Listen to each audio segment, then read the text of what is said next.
Welcome to today's webinar on how to annotate. So this is a vital skill for both language and literature. And it's not just important for English, it's important for other subjects as well. And it's actually an important life skill to develop, which I think is always important to understand because it can help to motivate and encourage students to know that this is a worthwhile skill to invest time in. On top of that, this is an essential skill for anyone who is doing examples from AQA, OCR, WJC, EDUCAS, IGCC, EdXL, IGCC, OCR, whatever EdXL, so whatever example you're doing, this is going to be relevant to. So just to pre-frame that so that you know that you are in the right place. So I'm going to share my screen with you all, and we are going to get started. So we're going to be looking at how we can annotate. And as I said, this is an important skill. And, you may have found that, your child isn't able to annotate correctly because you're not really taught how to do it. So you know that it's an important skill, but you're not really taught how to do it. It's just something that's expected. You may do it as a class. And so what tends to happen is because they do it as a class, they don't really they don't develop that skill of how to do it independently, and so they can get lost. And as a result of that, what tends to happen is that they don't annotate well. So they might annotate and highlight underline everything. They don't really comment on things, and they don't go into a lot of depth. So from this webinar, we will, and it's always important to start off with reverse engineering our learning objectives. So we need to always think about what is our end goal? Now, why do we need to do that? Well, by knowing our end goal, it can help us to reflect on what we've learned to make sure that we have understood everything. By looking at the end goal as well, it will help us to break down the steps that that's needed to achieve that end goal as well. So it can help to make the process logical. So from this webinar, we will dissect questions and annotate them so that your child knows how to break down questions and how to use annotation to stay on track when answering questions. Show you how to annotate set text so that you're making in-depth points and not just feature spotting. And reveal how to annotate unseen text under exam conditions so that your child can better make use of their time, thus allowing them to score high marks in all their questions. So first of all, then, what is annotation and why do it? And, if you've got a piece of paper in front of you, feel free to write down your initial reactions. It's always good to start off and think about, where you are at, like what's your thinking. So what is annotation and why do it? So what do you think annotation is? And why do you think it's important to do? So annotation is picking out key details. It's identifying relevant quotes. It's underlying parts that resonate with you the most. And it's noting any patterns and language and structure. And from my experience, the last 2 points often get forgotten about. Underlying parts that resonate with you. What that means is, are there any parts of a passage of an extract that really connect with you? That really move you, inspire you, scare you, whatever it is. And noticing any patterns that you notice. And it's important because what you're doing in English is, yes, you need to, and you may have all heard of this, like zoom in. Yes, you need to break down the quotes and have in-depth analysis, but you also need to look at the bigger picture as well, which is, the theme of the piece, the idea that the writer is exploring, their purpose, their intentions. Okay, now why do we need to annotate? Well, so you can find information quickly and with ease. In an exam, you have a limited time, and so you don't have the time to waste by reading the question, reading the extract, and then trying to muddle through again. So it's really important that we read the question, make sure we understand it, and then annotate the text to answer that question. It saves time. And so you can pick up any hidden meaning, so you can infer. So when we're going through it, we might notice that there's some hidden meaning based on the tone, the type of language being used. And so by annotating it can help us to spot those, and it's so you can pick up on the themes or any patterns that help the writer to express their theme. And that's really important, and that's the difference between students who achieve fantastic results is that they're not just picking out a quote and thinking, well, this is the use of an adjective or this is the use of a simile. They're able to build a bigger picture by looking at any patterns. So whether something's repeated, is there a word, phrase, or image that's repeated throughout? Does that mean it's a motif? Have they used a semantic field? So it's really important that they are able to recognize any patterns as well.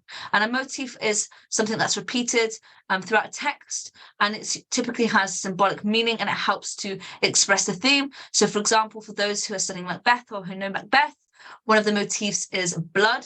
This image is repeated throughout the play, and it helps to convey the theme of guilt. And then we also have what I said there about a semantic field. A semantic field are words that are related to a particular topic or field. So for example, you can have a semantic field of violence or of neglect, whatever it is. So it's words that relate to that topic, if you like. So how do you know what to annotate? So now that we know what annotation is, well, how do you know what to annotate? Again, where students fall down is they end up highlighting everything. And that's a waste of time too, because then you need to try and decipher, well, what's relevant and what's not. So how do you know what to annotate? So you need to read the questions first and underline the keywords. So it's really important that you read the questions first and underline the keywords. So that way then you know what you're looking for in the text. Make sure that you're able to explain and analyze the quote as well. Too often, what happens is students will pick a quotation, and it might be relevant to the question, but then when you ask them, okay, can you break that down? And they can't. So what's the point of choosing that? So for example, if it had a question, for example, how does the writer use language to present the fear of the narrator or something like that? And they choose a quote such as, you know, and again, obviously without having an extract, I'm having to just come up with something. But if they came up, they underlined or highlighted a quote saying the person, you know, the narrator, you know, something like he was scared. And then you ask them, well, okay, why did you highlight that? Well, it shows that they're scared. Okay, great. Can you expand on that? Can you break that down? No. Well, then don't use that. Use something else. Okay, if you can, great. And in that case, you could, depending on the context of how it's being used. Okay, so it's really important that you're able to expand, explain, and analyze the quotes that you choose as well. So make sure that when you're annotating, it relates to the question, and make sure that you're able to expand on it as well. So your task then, the first task is to identify the keywords in the following questions. So we're going to look at some questions, and I would like you just to think about what keywords are present, okay? And you may as well have a guess. We will go through it together as well, but have a guess. So we're going to look at some questions. I've adapted some of them for the examples. So you can see here some examples here: EDUCAS, AQA, Excel, OCR, WJC, IGCC, Cambridge, and IGCC, Excel. What are the keywords in each of these questions? Okay, what are the keywords? So have a think about that. You can write the questions down, or you can just write the keywords down. What are the keywords here? You know, think about what keywords actually means. So keywords are the words that are important, that help you to answer the question. And if you think about it, they're almost like exam command words, okay? They're what we call exam command words. They tell you what you're doing. So if we look at EDUCAS, we've got in the last 35 or so lines of this passage, Patricia becomes a real heroine. How far do you agree with this view? AQA, from lines 45 onwards, the student said this part of the story where Patricia takes action makes the reader feel she is a heroine. To what extent do you agree? At Excel, in this extract, there's an attempt to create pathos. Evaluate how successfully this is achieved. OCR, the writer gives a vivid description of the tragic event. How far do you agree with this statement? WJC, what impression does the writer give of Patricia? IGCC, Cambridge, and Excel, explain how the writer uses language and techniques to describe how Patricia acts, moves, and behaves from lines 45 onwards. So what are some of the key words that you've got written down? What did you get? So this in the last 35 or so lines is important because it tells us where we're looking. If you look elsewhere in the text, even if your answer is amazing, you will not get marks for it. Patricia, because it tells us who we're focusing on, and heroine. Okay, a heroine. And then this is also important, how far and agree. So it tells us, the question tells us where to look, it tells us who we're focusing on, and it's asking us to think about, well, what is a heroine? And does Patricia show these attributes? How far? So to what extent? And agree. So do you agree with this statement? And if so, by what degree?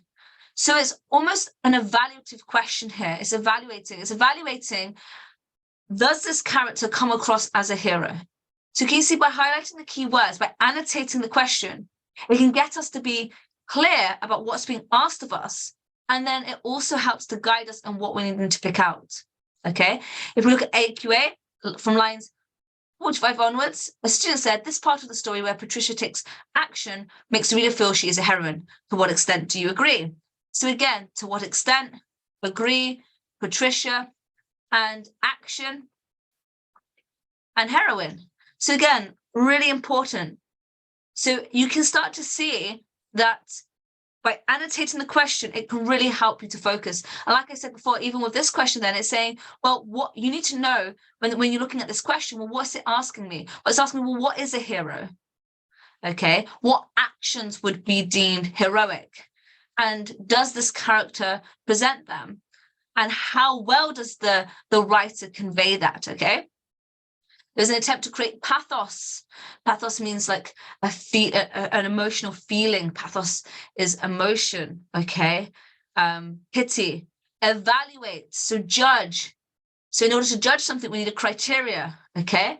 And then it says how successfully this is achieved. So evaluate and successfully, that's really important. So for this kind of question, it's important to note that overall you want to be positive, because remember, the examiners have chosen these extracts that they think are great pieces of work. So it's really important that you're not negative about it. You can disagree, but overall you want to agree and you want to, say how successful it's done. Remember that these are authors who are well known, who are professional and experts in their field. The writer gives a vivid description of the tragic event. How far do you agree with this statement? So again, in this question, we're looking at the use of language, the use of structure, how they have brought this event to life. And they're saying it's tragic. So again, we need to know, well, what does tragedy mean? What is tragic? Okay. And again, we're evaluating that. What impression does the writer give of Patricia? So impression and Patricia. Okay, this one seems quite straightforward, but we need to think about, well, what is our impression? So we need to then understand, well, how are impressions created?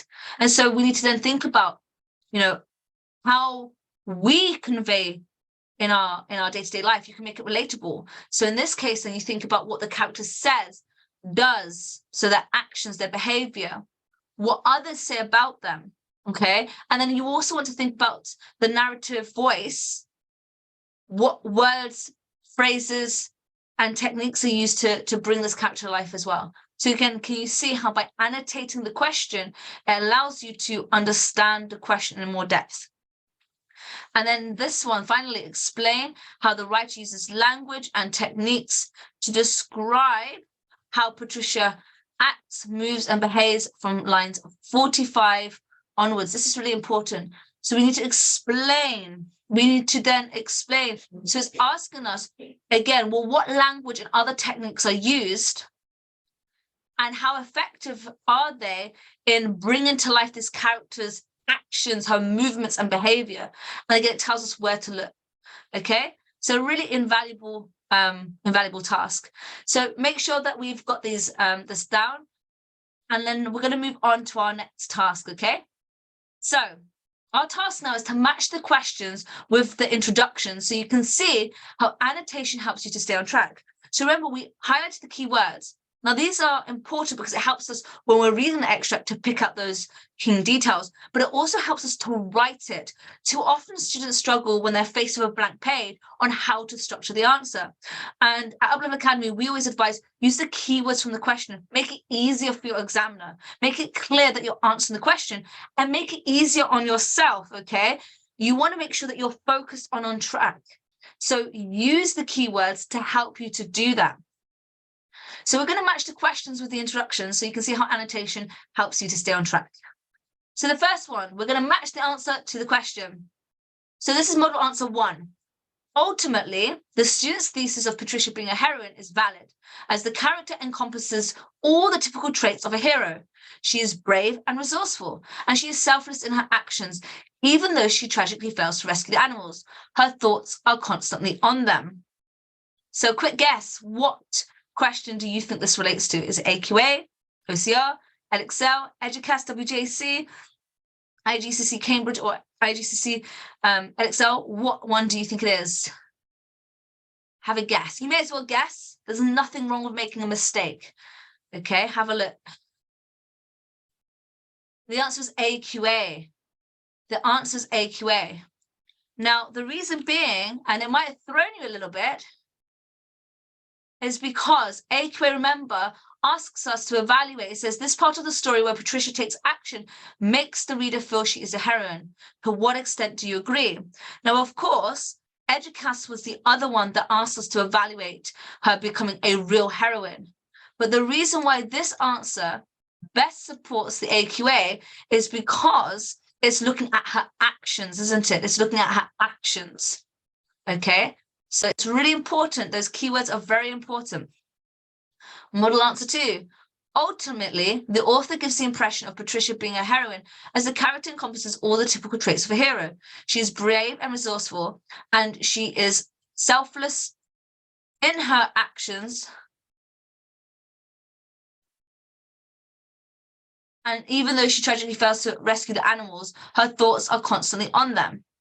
So again, what do you think? So ultimately, the author gives the impression of Patricia being a heroine, as the character encompasses all the traits of a hero.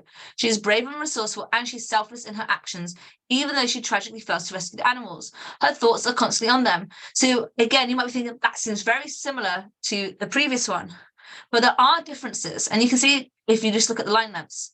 So this one, the student's thesis, gives the impression. So think about which question asked us for the impression. Okay, so this one would be WJEC. Why?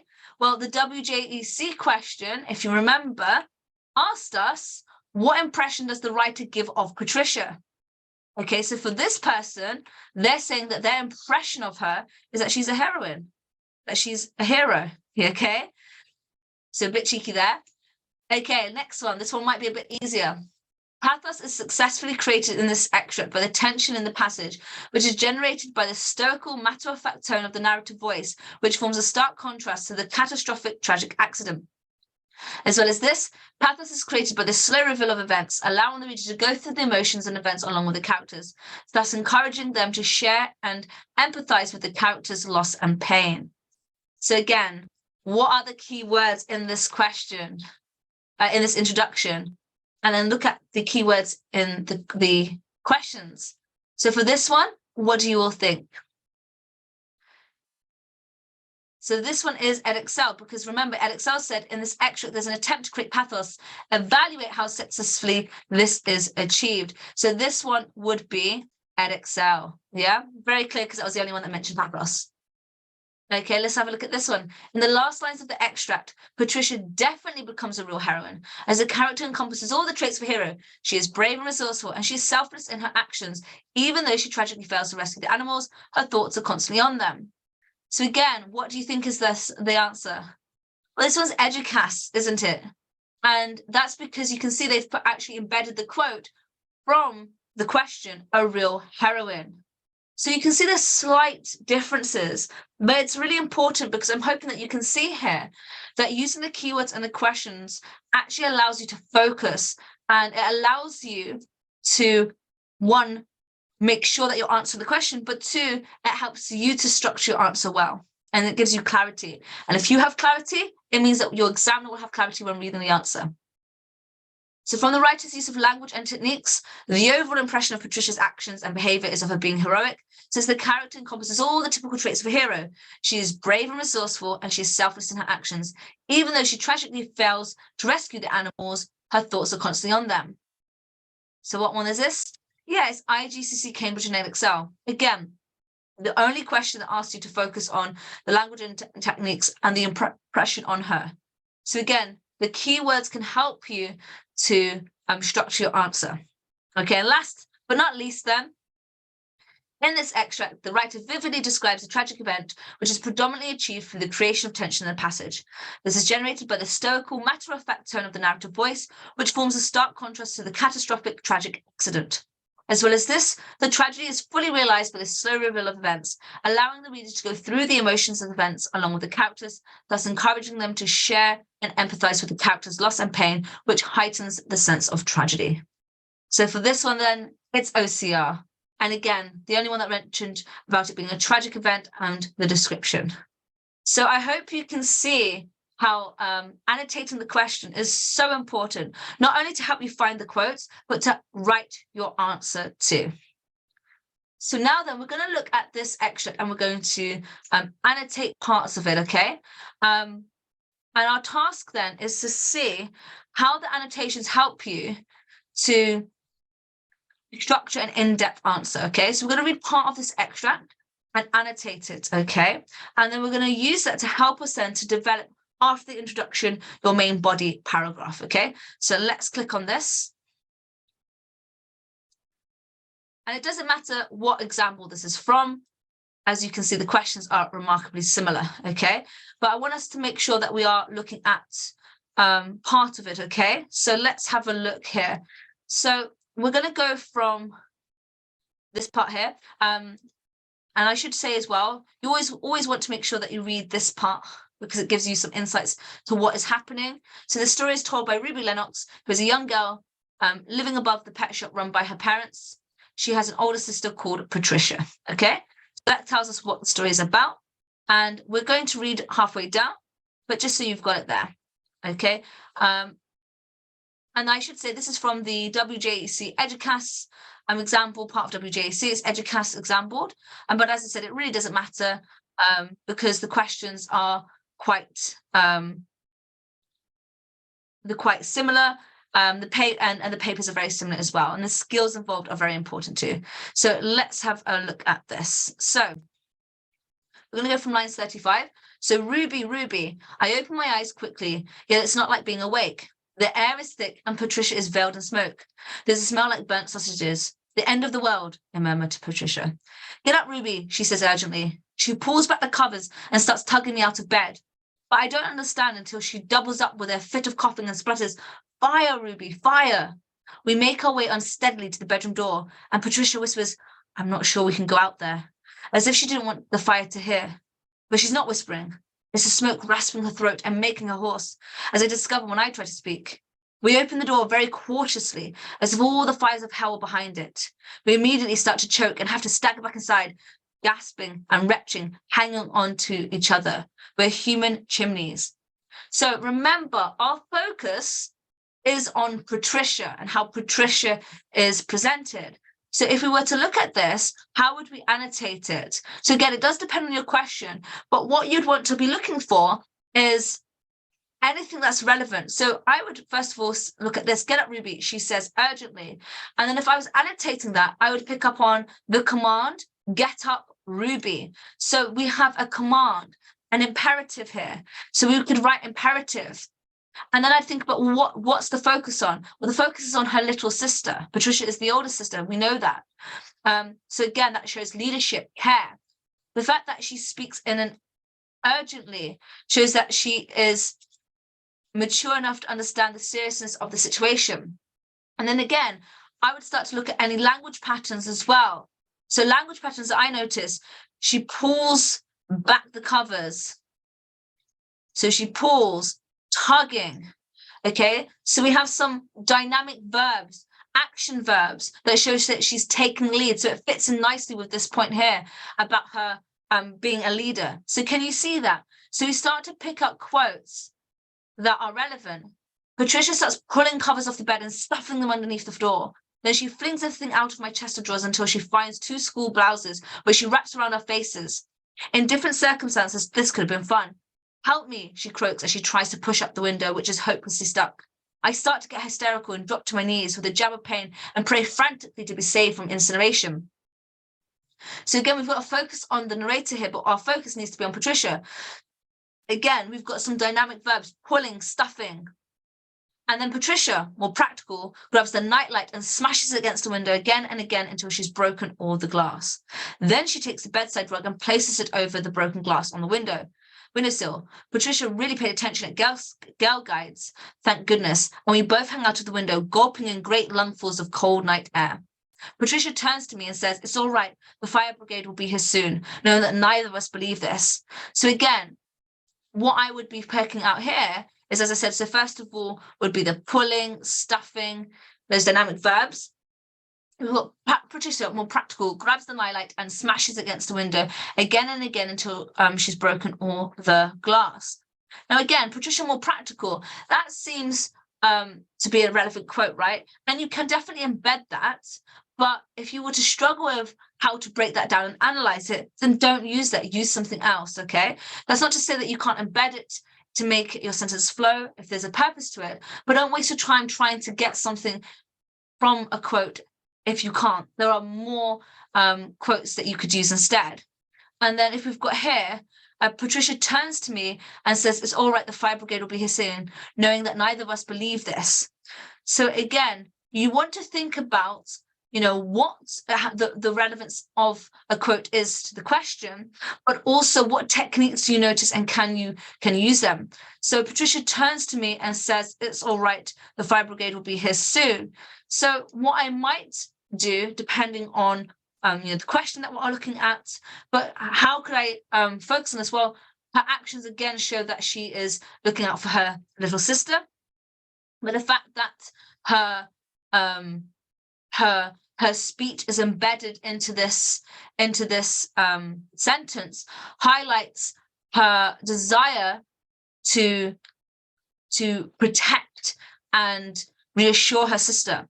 And I could say, depending on how I set it up, that perhaps this is symbolic that at the heart of Patricia's core as a character is others. So I could say this is actually symbolic. The sentence structure, I could say, is almost symbolic of what is at the core for Patricia's character, others. And this sentence structure allows me to say that because I can say, we've got this embedded speech here that shows that her focus is on her sister and ultimately to reassure her. Does that make sense? Okay, so those are just a few ways in which you can go and highlight the text, especially when in that one, it didn't seem like there was a lot, right? There didn't seem to be a lot about this character in terms of figurative features like similes, metaphors. And in fact, Patricia is not even told in the narrative voice of Patricia, but you can see how we can start to pick up those relevant quotes because we understand how to annotate. So this is a model answer. Model answer 1, AQA, and we're going to look at the first main body paragraph here just to demonstrate that point, okay? So ultimately, the student's thesis of Patricia being a heroine is valid, as the character encompasses all the typical traits of a hero. She is brave and resourceful, and she's selfless in her actions. Even though she tragically fails to rescue the animals, her thoughts are constantly on them. Patricia certainly behaves in a heroic way, as made apparent by the use of dynamic verbs to describe her actions. Hence, she is pulling, stuffing, and smashing in order to save her sister. By doing this, the author presents Patricia as a leader who's able to stay calm in a catastrophic situation. However, what makes Patricia particularly heroic is not just her actions, but her manner, the way she behaves. Indeed, the reader gets the impression that she's not just practical, as the narrative voice suggests, but is kind-hearted, as shown by her giving her sister Teddy for comfort or trying to escape a burning building. It indicates that Patricia cares deeply and is able to consider the feelings of others. Perhaps the best encapsulation of Patricia's heroism is by her considering the pets. This shows that she has a deep sense of compassion as well as duty, and so hints to the reader that she is willing to put herself at risk to save others.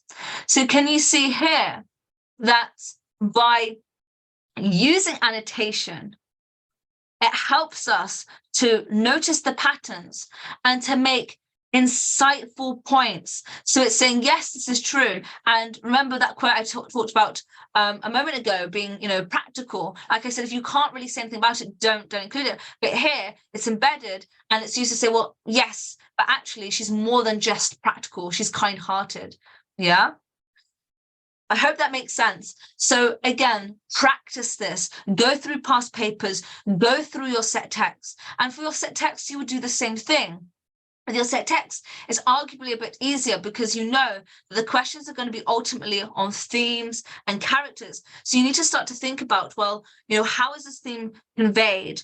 Where does my character, where does the character showcase certain traits that are important, that are relevant to the plot, to the relationship to others, okay? Just the same way as we've done here.